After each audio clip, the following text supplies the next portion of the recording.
لساني يفقهوا قولي حيكم جميعا بتحية الإسلام الخالدة بتحية أهل الجنة بتحية من عند الله مباركة طيبة السلام عليكم ورحمة الله وبركاته.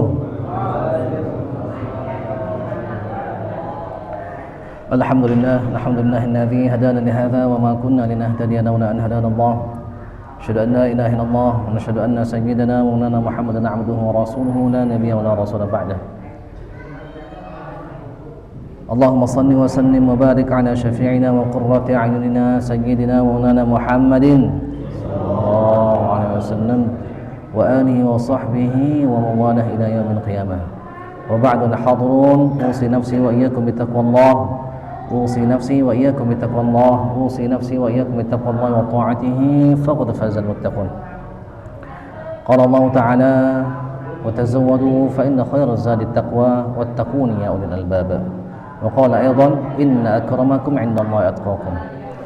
اللهم انفعنا بما علمتنا وعلمنا ما ينفعنا وارزقنا علوما تنفعنا ونعوذ بك من علم لا ينفع وقلب لا يخشع ونفس لا تشبع ودعاء لا يسمع دعوة لا يستجاب لها ونسألك علما نافعا وقلبا خاشعا ولسانا ذاكرا وشفاء من كل داء وسقم وعملا متقبلا ورزقا حلالا طيبا مباركا. اللهم يا معلم آدم علمنا ويا مفهم سليمان فهمنا يا ربنا يا ربنا يا ربنا زدنا علما وارزقنا فهما. اللهم آتنا رحمة من عندك وعلمنا من لدنك علما آمين يا rabbal alamin. Jemaah yang dirahmati Allah, alhamdulillah baru saja kita sama-sama menunaikan sholat subuh berjamaah. Ini hari pertama, subuh pertama di bulan suci Ramadan. Mudah-mudahan kita atas izin Allah bisa istiqomah. Jadi kita mulai sesuatu dengan yang baik, lebih baik lagi kita akhiri dengan yang baik. Di awal baik, di tengah baik, di akhir baik. Harapannya kita begitu.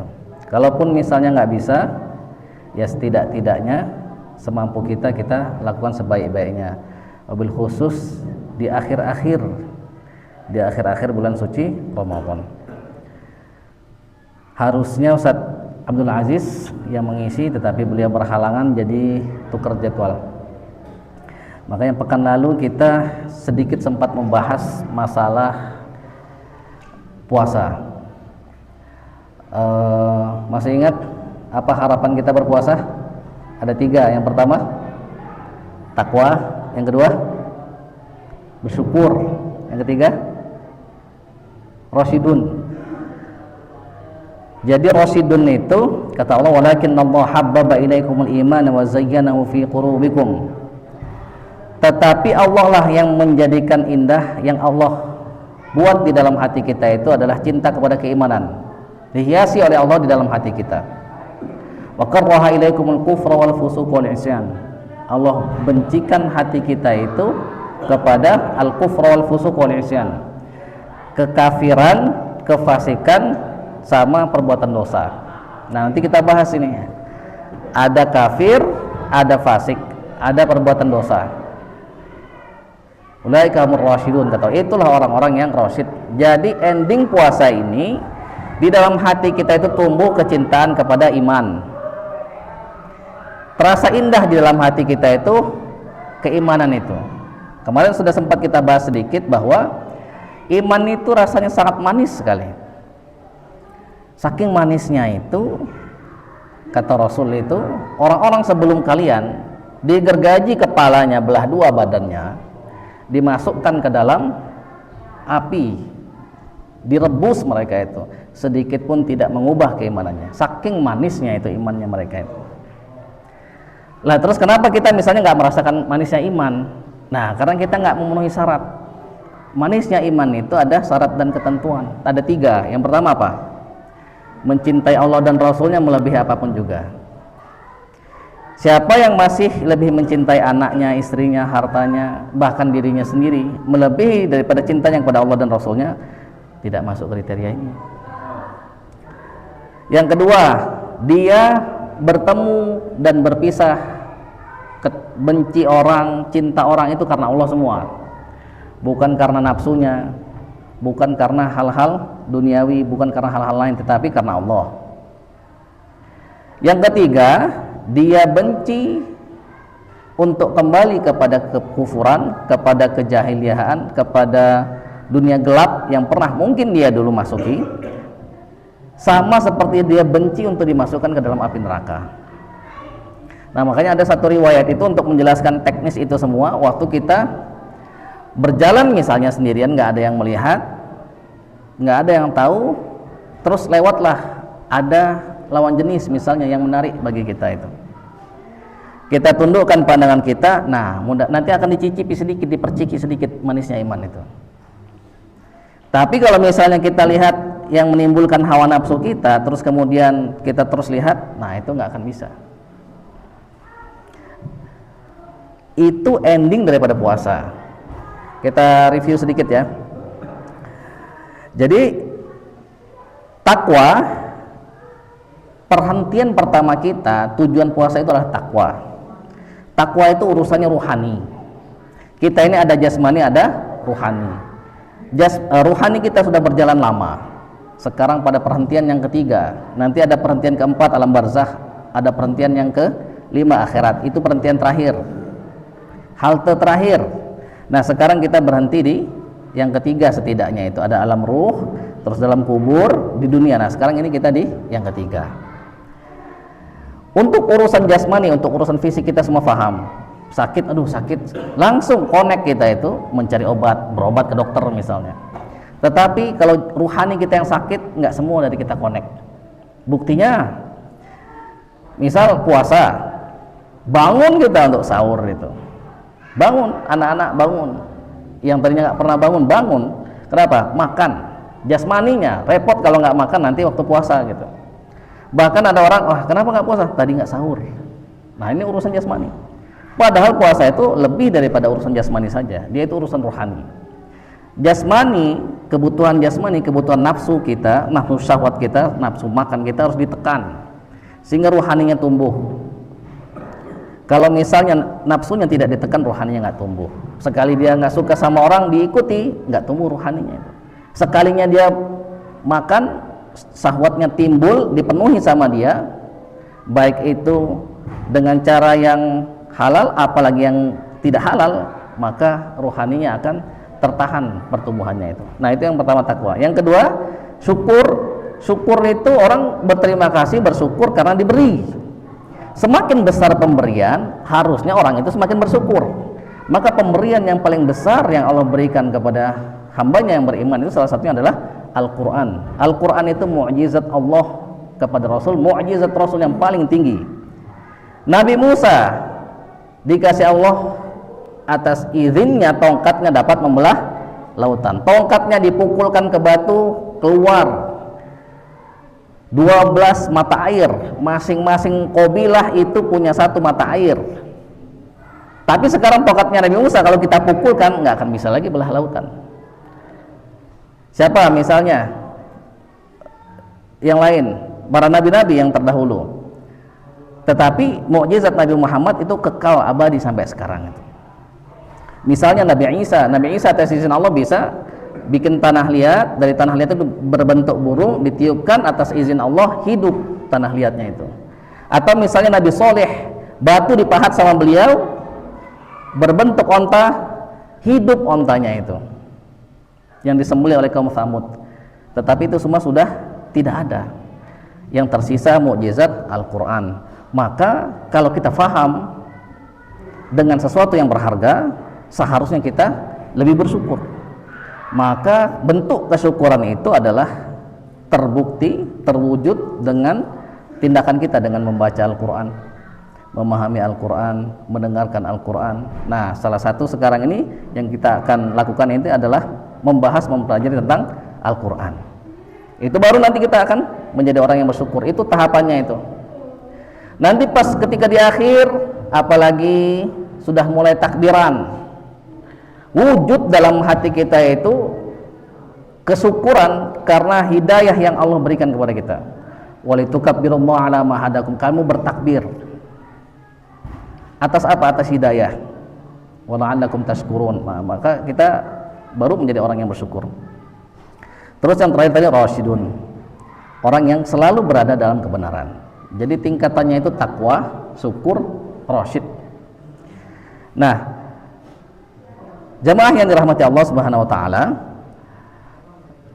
kita sedikit saja mudah-mudahan kita diizinkan oleh Allah untuk setidaknya mencoba untuk memahami apa yang dia sampaikan kepada kita, yaitu Al-Quran.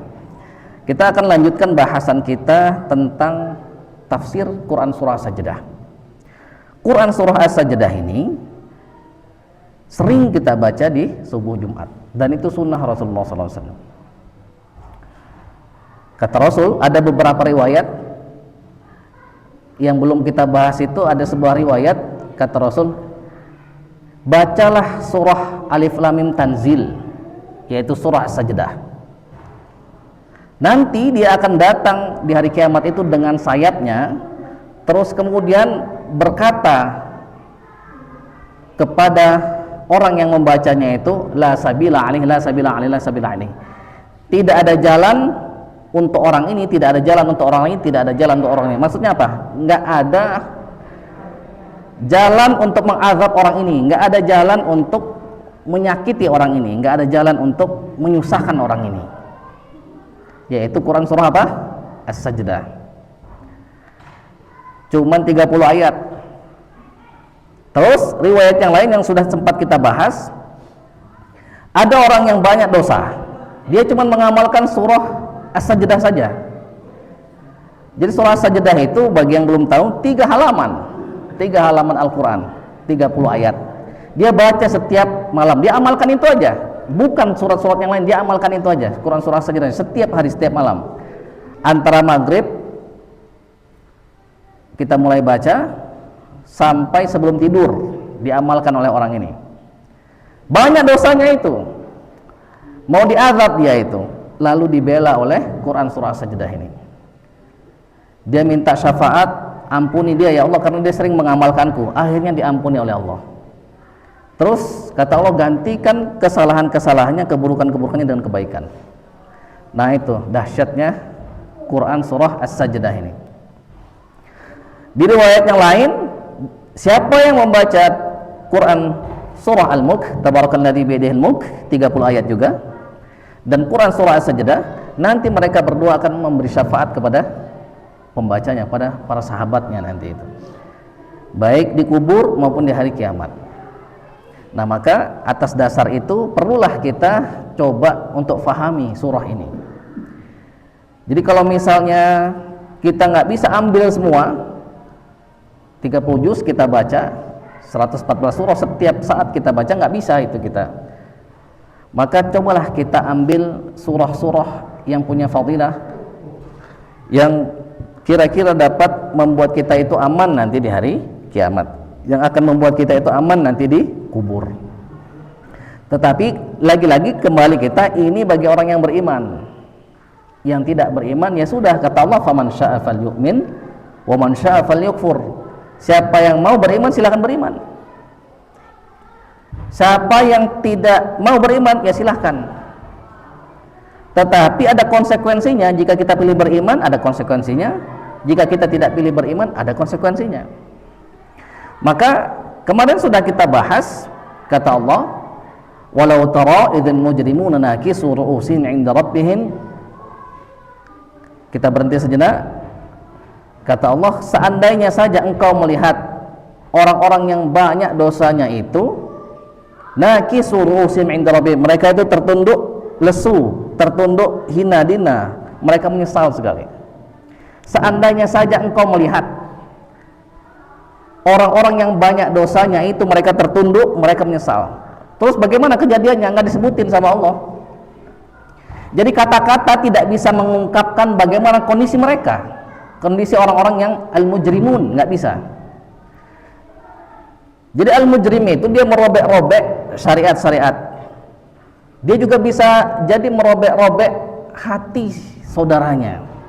Dia merobek-robek hati istrinya, merobek-robek hati anaknya, dia merobek-robek hati orang tuanya, bisa juga begitu. Al-mujrim itu orang yang banyak dosanya itu. Saking menyesalnya mereka itu. Karena kalau penyesalan di akhirat itu sudah tidak bisa diobati. Kalau kita menyesal di dunia ini masih ada peluang untuk bisa memperbaiki itu. Misal kita sangat nakal sekali, sangat jahat sekali, banyak dosanya itu. Masih bisa diperbaiki. Misalnya kita melihat ada orang yang banyak dosanya, dia membunuh 99 orang. Dia datang ke satu rahib, dia bilang saya membunuh 99 orang, gimana? Nggak ada jalan bagimu masuk neraka, ini dibunuh lengkaplah jadi 100. Dia datang ke salah satu rahib lagi, oh bisa, tapi kamu harus bertobat, pindah, kamu harus hijrah, pindah ke negeri yang banyak orang-orang solehnya itu. Jangan kamu di negeri yang banyak orang yang berbuat dosa. Kita sudah tahu kisah ini. Akhirnya dalam perjalanan dia meninggal. Terus kemudian ada malaikat yang ditugaskan untuk mengambil orang-orang jahat, ada malaikat ditugaskan untuk mengambil orang-orang baik, berdebat, lalu kemudian diukur, ternyata lebih dekat kepada qaryah yang orang-orang soleh itu. Akhirnya selamat orang itu. Ada lagi misalnya namanya Fudail bin Iyad, gurunya Imam Syafi'i di zaman Harun ar-Rasyid, sangat banyak sekali melakukan dosa. 40 tahun dia itu menjadi perampok. Saking takutnya orang kepada Fudail bin Iyad itu, kalau ada anak yang nggak mau tidur sebutin namanya itu langsung takut anaknya itu. Saking masyhurnya dalam hal kejahatan itu, 40 tahun. Akhirnya bertobat. Terus kemudian menjadi seorang wali Allah. Menjadi gurunya Imam Syafi'i, salah satu gurunya Imam Syafi'i itu, Fudail bin Iyad. Bisa juga. Maka sepertinya kita mungkin secara zahir tidak melakukan dosa sebanyak orang itu. Nah, maka mudah-mudahan ada peluang bagi kita untuk bisa berubah juga. Saking tidak bisa diungkapkan dengan kata-kata penyesalan itu, sudah kamu dengarkan saja apa yang dia omongkan. Kata Allah apa? Rabbana absarna wa sami'na farji'na na'mal salihan inna muqinun. Ya Allah, kami sudah lihat, kami sudah dengar, percaya kami ada akhirat, ada hisab, ada neraka, ada surga. Maka kembalikan kami ya Allah ke dunia, na'mal salihan ghairal ladzi kunna na'mal, di ayat yang lain itu. Kami beramal dulu amal-amal yang kami tinggalkan. Faham dia, oh dulu itu saya harusnya mengaji tapi tidak mengaji. Oh dulu saya seharusnya puasa, tidak puasa. Oh seharusnya saya menjaga mulut saya enggak nyakitin orang, tidak dijaga. Oh saya harusnya jaga mata saya, tidak melihat yang haram, tidak dijaga. Faham betul dia itu. Tetapi itu semua sudah tidak bisa lagi. Kata Allah, walau syi'na la'ataina kulla nafsin hudaha. Kalaulah kami pengen, jadi Allah menggunakan kata kami di sini. Kata ulama itu, kalau dia gunakan kami itu ada beberapa makna. Salah satu maknanya itu adalah untuk pengagungan, atau yang kedua dia libatkan makhluknya. Misalnya ketika dia katakan wa anzalna minas sama'i ma'a, dan kami turunkan dari langit itu air, dia gunakan kata kami. Berarti dia libatkan makhluknya di sana. Ada malaikat Mikail, ada awan di sana itu, ada angin yang bertugas di sana itu. Nah di sini juga sama, dia gunakan kami. Jadi ada malaikat yang bertugas untuk kasih bisikan kepada manusia itu untuk melakukan kebaikan. Ada malaikat hafazuh yang menjaga gitu. Ada para ulama-ulama, kalau dulu para nabi, para rasul. Kalau kami pengen, kata Allah, kami kasih setiap orang itu petunjuk-petunjuknya itu, dan dia ikuti petunjuk itu. Tetapi kata Allah, lihat, dia ubah yang awalnya dia katakan kami, dia ubah menjadi saya. Walakin haqqal qawlu minni, dia katakan, tetapi telah tetap ketetapan dariku. Nah itu otoritas dirinya itu. Kalau dia sebutkan dia sendiri, satu dia sendiri, maka itu otoritas nggak bisa diganggu gugat itu. Lam la'anna jahannam minal jinnati wan nasi ajma'in. Aku benar-benar akan isi jahanam itu dengan manusia, dengan jin. Akan aku penuhi. Fadzuqu bima nasitum liqa'a yaumikum hadza, kata Allah, maka rasakanlah bima nasitum, karena kamu lupa. Jadi orang yang lupa itu sebenarnya kita nggak punya alasan untuk menyalahkan dia. Dari mana? Wah lupa, nggak bisa kita salahkan dia kalau dia lupa. Tapi kalau kita sudah ingatkan, awas ya, nanti bawa uang, nanti kita mau ada yang dibayar, nanti itu jalan-jalan bawa uang, kita mau bayar tiketnya, bawa uang cash, karena di sana nggak ada internet, misalnya nggak bisa kris misalnya. Sudah diingatkan berkali-kali, awas hati-hati di sana licin, awas hati-hati licin. Sudah diingatkan berkali-kali, masih nggak dengar juga, berarti salah orang tersebut. Maka Allah sudah ingatkan kita, ini bakal terjadi ini. Ada hisab, bahwasanya kubur itu hak, bahwasanya sirat itu hak, bahwasanya neraka itu hak, surga itu hak. Ini ada peringatannya. Lupa, orang yang lupa itu menyebabkan dia tidak melakukan sesuatu. Itu namanya lupa itu. Misal dia lupa untuk membawa handuk misalnya, maka karena dia lupa, dia tidak melakukan membawa handuk. Nah, kita ini memang ditakdirkan oleh Allah itu menjadi makhluk yang, kalau kata Rasul itu, al-insan mahallul khata' wan nisyan. Manusia itu tempat salah, tempat lupa. Namanya juga insan, nasiya yansa, lupa artinya itu. Manusia, apa-apa yang dilupakan, lupa, memang sering lupa. Maka diingatkan banyak-banyak itu. Maka tugasnya Rasul, wa ma 'alaina illal balaghul mubin, wa ma 'alaika illal balaghul mubin. Tugasnya Rasul hanya menyampaikan saja. Siapa yang beriman silahkan dengarkan, siapa yang tidak mau ya sudah. Nah, terus setelah dia jelaskan yang sudah kita bahas secara detail kemarin itu tentang kondisi orang-orang yang banyak dosanya itu, dia putar balik. Dia jelaskan ini kondisi orang-orang yang beriman. Maka dia katakan, innama yu'minu bi ayatin alladzina idza dzukiru biha kharru sujada. Sungguh hanyalah orang yang beriman itu kalau misalnya dibacakan ayat-ayat kami, dia tersungkur, dia dengarkan, dia merasa hina, dia merasa, wah ini informasi yang baik, oh ini informasi yang benar, oh ini harus saya lakukan, oh ini harus saya hindarkan, oh ini jangan saya lakukan. Dia tersungkur karena dia beriman kepada Allah, tahu ini adalah kebenaran. Wa mimma razaqnahum yunfiqun.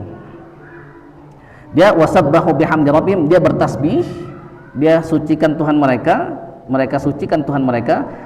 Sebagai wujudnya mereka berinfak, mereka bersedekah.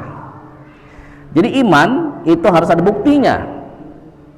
Makanya iman itu dibenarkan oleh hati, tasdiqu bil qalbi, dibenarkan oleh hati, wa iqraru bil lisan, diucapkan pakai lisan, wal amalu bil jawarih, dilakukan oleh seluruh anggota tubuh. Salah satu bentuknya adalah infak. Orang yang pelit itu merupakan wujud kecintaannya yang besar kepada harta. Maka orang yang pelit itu dekat dengan setan, dekat dengan neraka, jauh dari Allah, jauh dari surga, jauh dari manusia.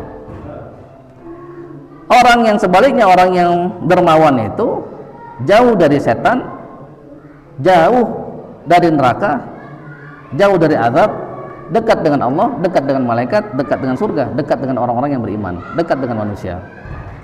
Makanya pernah kita bahas dulu, ada kisah orang yang 60 tahun beribadah, terus tiba-tiba dia turun kelaparan, cari makanan, cari roti, tergoda oleh seorang perempuan, akhirnya berzina.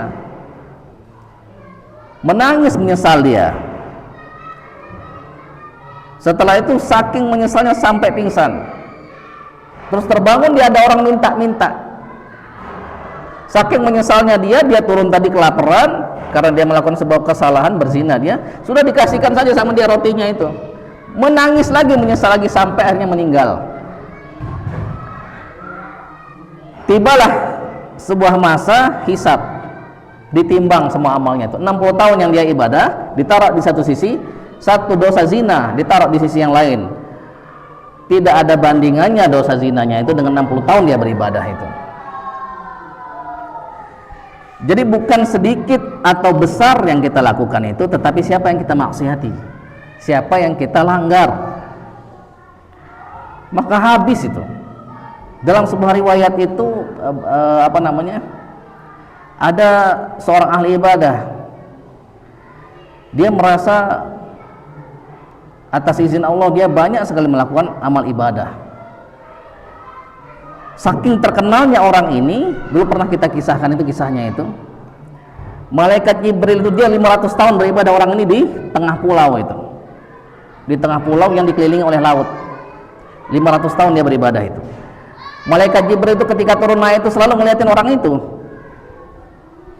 Pas orang itu meninggal masih sama begitu, diliatin sama malaikat Jibril itu, orang itu, saking terkenalnya dia itu.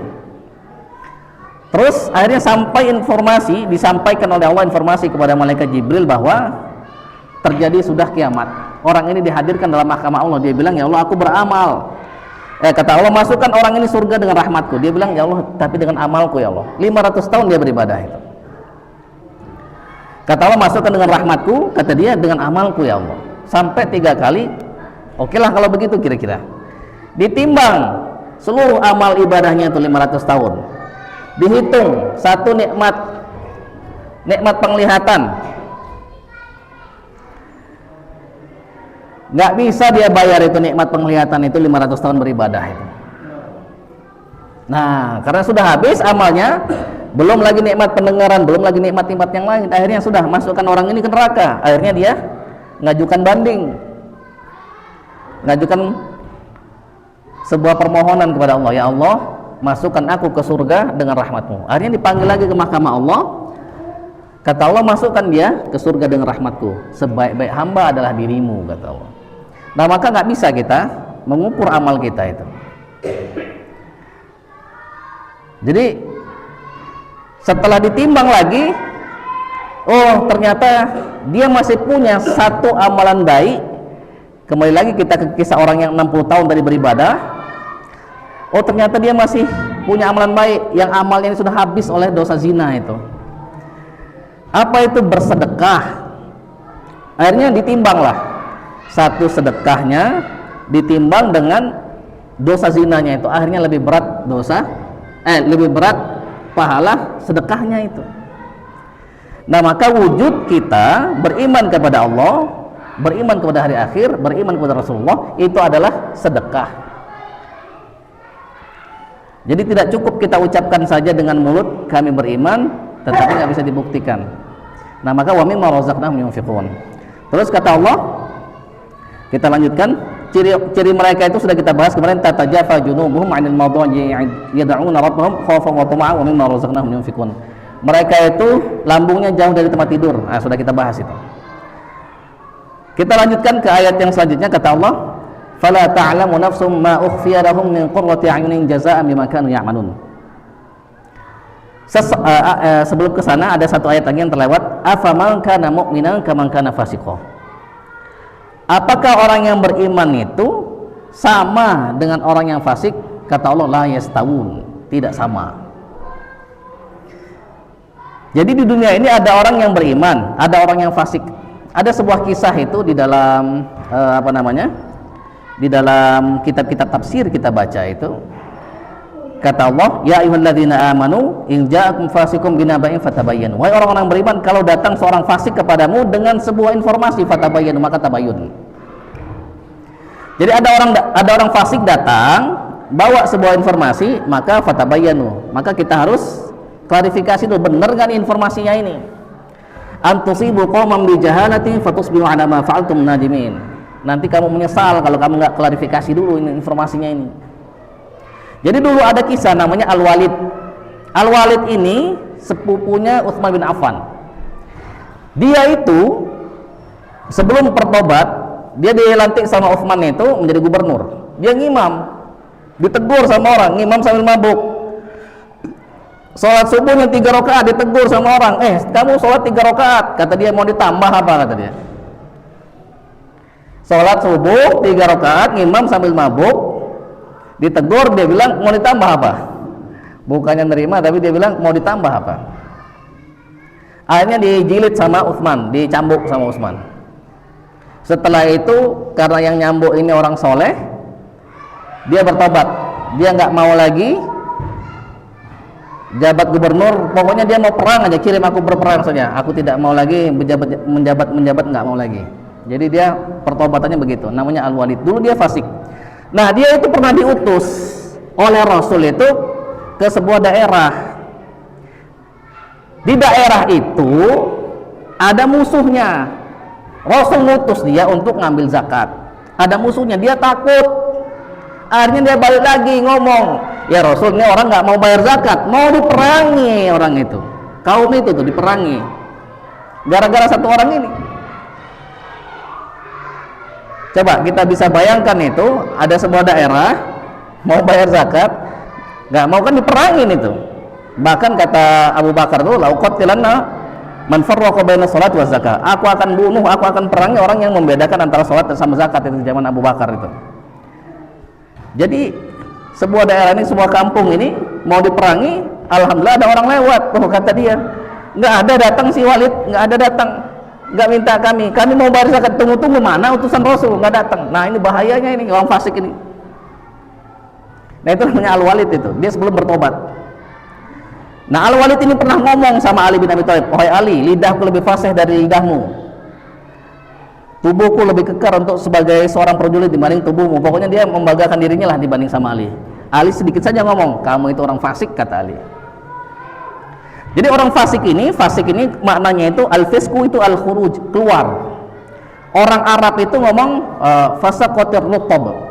Jadi ada, kalau kita pernah lihat kurma yang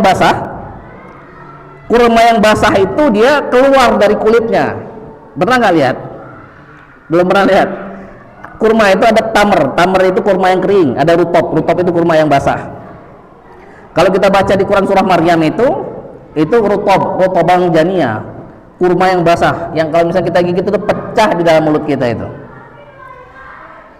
Nasi kurma ini keluar dia itu dari kulitnya. Apa yang dimaksud itu? Jadi orang fasik itu dia tahu yang benar, tapi dia lakukan yang sebaliknya.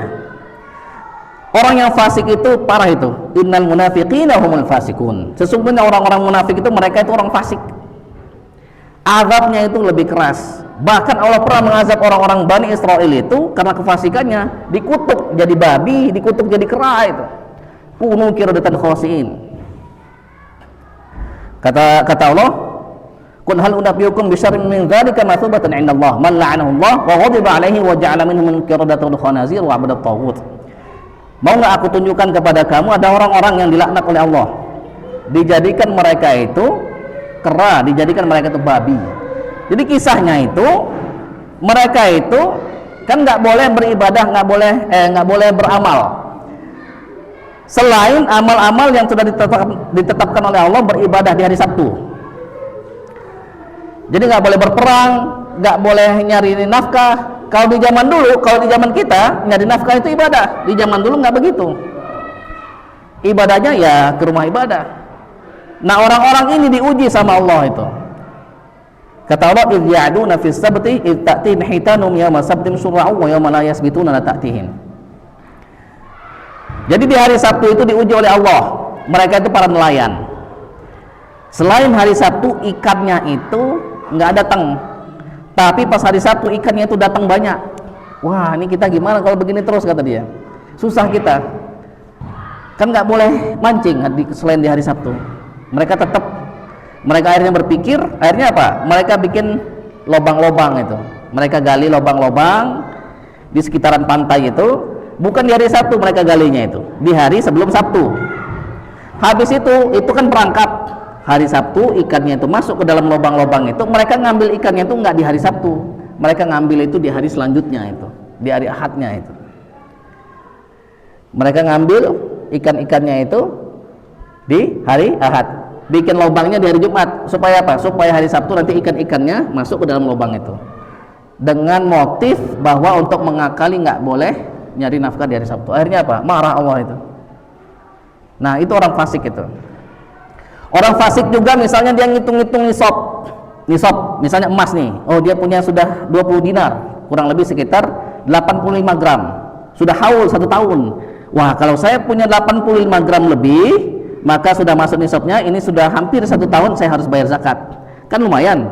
Sekarang misalnya 1,5 juta kurang lebih 1 gramnya itu, berarti sekitar 120 juta kurang lebih itu. 2,5% kan lumayan, lebih dari 2,5 juta. Lumayan banyak. 120 juta kali 2,5%. Wah ini saya bayar zakat banyak nih. Akhirnya apa? Sama dia dijual, dan jual sebagian aja. Yang tadi itu 85 gram misalnya dijual sama dia, sudah kita jual aja 10 gram jadi 75. Sampai nggak nisabnya itu bayar zakat? Tidak sampai, kan 85.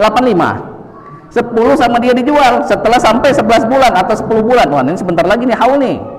Kan syaratnya 2 bayar zakat nisab dan haul kalau untuk harta itu. Supaya apa? Supaya dia mengakali hukumnya Allah, supaya dia nggak bayar zakat. Nah, itu orang fasik itu. Itu orang munafik, orang fasik, nggak sama kata Allah. Afaman kana mu'minan kaman kana fasiqan la yastawun. Ammal ladzina amanu wa 'amilus solihati falahum jannatun ma'wa nuzulan bima kanu ya'malun. Kalau orang yang beriman, dia nanti mendapatkan kebahagiaan, kenikmatan berupa surga. Kata Allah, fala ta'lamu nafsum ma ukhfiya lahum min qurrati 'ayunin jazaa'an bima kanu ya'malun. Seseorang itu tidak mengetahui apa yang Allah berikan nanti untuk dirinya, apa yang Allah persiapkan untuk dirinya nanti dari segala sesuatu yang menyejukkan pandangan mata. Jadi setiap orang itu beda-beda. Misalnya ilham itu sukanya misalnya makan, misalnya kuliner. Pak Dodi misalnya sukanya beda lagi. Misalnya touring misalnya. Kalau yang suka touring dikasih kulineran rada nggak nyambung. Tapi kalau yang suka touring dikasih misalnya motor atau diajak touring pasti dia seneng. Kalau yang suka kuliner diajak kuliner pasti dia seneng. Nah, ini kata Allah yang menyejukkan mata itu semuanya suka. Jadi ada orang yang suka touring, diajak touring dia seneng. Ada yang suka kuliner, diajak kuliner dia seneng. Tetapi sebaliknya, kalau yang touring diajak kuliner mungkin belum tentu senang. Tetapi ini ada sebuah kenikmatan yang itu disenangi oleh semua orang. Nah, itu yang Allah persiapkan itu. Saking hebatnya ayat ini, kata Abdullah bin Abbas, wah ini terlalu besar, nggak bisa ditafsirkan katanya gitu. Kalau misalnya kita lihat beberapa riwayat, misalnya Nabi Musa alaihissalam bercerita, ya Allah, ceritakan kepadaku siapa orang yang paling dasar di surga itu. Maksudnya orang yang paling miskin di surga. Kata Allah, oh itu adalah orang yang paling akhir masuk surga. Dia paling akhir masuk surga, terus kemudian dia ragu-ragu mau masuk surga. Kata Allah, masuk surga apa masih ada tempat? Orang kan sudah ambil semua bagiannya, apa masih ada? Kata Allah, masih ada, bahkan seperti kerajaan dunia. Kalau begitu aku ridho ya Allah. Kalau begitu ditambah lagi seperti yang serupa, ditambah lagi seperti yang serupa, ditambah lagi seperti yang sampai 5 kali. Kata orang itu, aku ridho. Kalau begitu itu untukmu ditambah 10 kali lipatnya lagi. Itu orang yang paling rendah itu. Tapi masih bisa kebayang itu, seperti kerajaan dunia. Kalau kita lihat raja dunia itu ada 4 kan, 2 muslim, 2 kafir. Yang muslim itu Nabi Sulaiman sama Dzulqarnain. Yang kafir itu ada Nebukadnezar, Bukhtanasor sama Namrud. Jadi kerajaannya itu dari timur sampai barat. Kalau Fir'aun itu dikuasai cuma Mesir aja. Tapi kalau Namrud, kalau Nebukadnezar, kalau Dzulqarnain, kalau Nabi Sulaiman itu kekuasaannya itu sangat luas. Nah, maka orang yang paling dasar ini dia dikasih seperti itu. Kerajaan dunia sampai 5 kali lipat ditambah lagi 10 kali lipat kata Allah. Itu yang paling miskin. Bagaimana yang paling tinggi kata Nabi Musa? Kalau yang paling tinggi itu aku sudah persiapkan. Kenikmatan yang tidak pernah dilihat oleh mata, nggak pernah terdengar oleh telinga, tidak pernah terbayang oleh seseorang. Bahkan Rasul mengatakan, sudah biarkan saja begitu. Biarkan saja, nggak tahu gitu. Itu bagian tertinggi, tapi kalau bagian terendah itu beda lagi. Nah, mungkin ini dulu yang kita bahas. Sudah hampir jam 6 ya. Jadi kita sudah bahas ya ayat ke-17, fala ta'lamu nafsum ma ukhfiya lahum min qurrati a'yunin jazaa'an bima kanu ya'malun. Terus afaman kana mu'minan kaman kana fasiqan la yastawun. Nah, kita bahas 2, mungkin kita cukupkan dulu dikit-dikit saja, mudah-mudahan dapat meresap masuk ke dalam hati kita menjadi ilmu yang bermanfaat. Ada pertanyaan sebelum ditutup?